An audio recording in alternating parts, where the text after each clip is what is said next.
আওয়ামী লীগ জাতীয় পার্টি সহ তারা যে নীতি আদর্শ প্রচলিত গণতন্ত্র বাস্তবায়ন করতে চায়, এটা মূলত প্রতিষ্ঠিত হয়েছিল আমেরিকায়।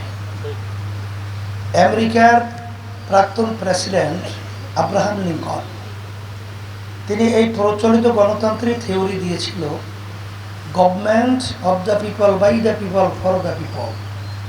তিনি এক কথায় বোঝাতে চেয়েছেন সমস্ত ক্ষমতার মালিক জনগণ। আজকে আমেরিকার ভিতরে দেখবেন তাম দুনিয়ার ভিতরে যত আত্মহত্যা হয়েছে বা চলছে, সবচেয়ে বেশি আত্মহত্যা হয় দেশটার নাম হলো আমেরিকা। তাহলে এই নীতি আদর্শের মাধ্যমে যদি শান্তি আসতো, আমরা আমেরিকা দেখতে পেতাম। তাহলে সবচেয়ে অশান্তির আগুন সেখানেই ধাউ ধাউ করে জ্বলছে। শুধু তাই নয়, আজকে আপনারা লক্ষ্য করেছেন যে এই নীতি আদর্শের মাধ্যমে মানুষ মানুষ হয় না, কুত্তার চেয়েও খারাপ হয়। আজকে বাস্তবতা আপনারা দেখেছেন ফিলিস্তিনে।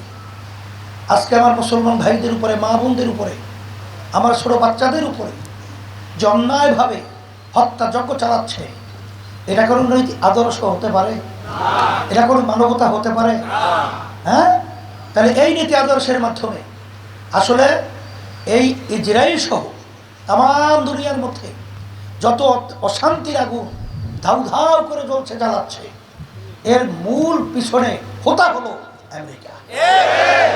এই জন্য ওই নীতি আদর্শ আজকে বাংলাদেশে 92% জনের মুসলমান এই দেশে বসবাস করে।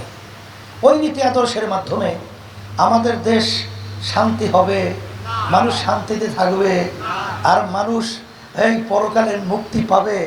এরা যে চিন্তা করবে, এটা বোকার স্বর্গে বাস করা ছাড়া বিকল্প আর কিছু নেই। আমাদের 92% জনের মধ্যে মুসলমান বসবাস করে।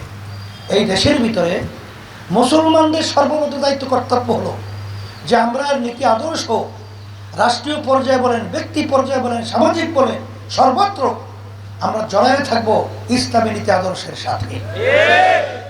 কথা ঠিক না? এরপরে আমি আপনাদেরকে স্মরণ করে দেওয়ার জন্য বলছি,